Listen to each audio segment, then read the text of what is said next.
Hi ma'am, sir. Ako si Asap na Oshibayama. I'm from grade 12 Beyonce. From 15 years now, gusto ko magtayo ng sarili kong business, which is coffee shop.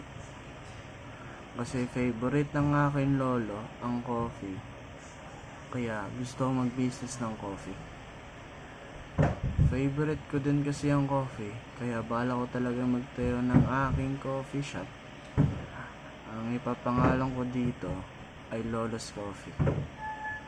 Bakit? Dahil lolo ko ang dahilan kung bakit ako magtatayo ng coffee shop. Gusto ko magtayo ng sarili kong kumpanya nung tawagin na ipautangan.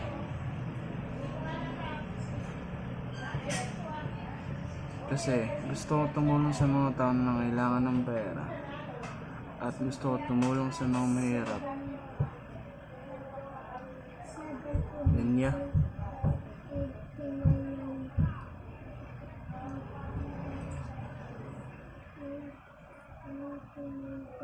gusto ko magtayo ng pautangan para sa mga nangailangan ng tulong or pera. Ang ipapatapat kong batas ay bawal silang malate ng sobra-sobra. Pero pwede silang malate mga like 15 to 20 minutes, ganun. Kasi minsan malala yung bahay nila, ganun, traffic. And yeah, ayan, gusto kong tumulong sa mga nangailangan. And gusto kong magtayo ng business coffee shop. Decisional role to make business and strategic decision using the knowledge they learn.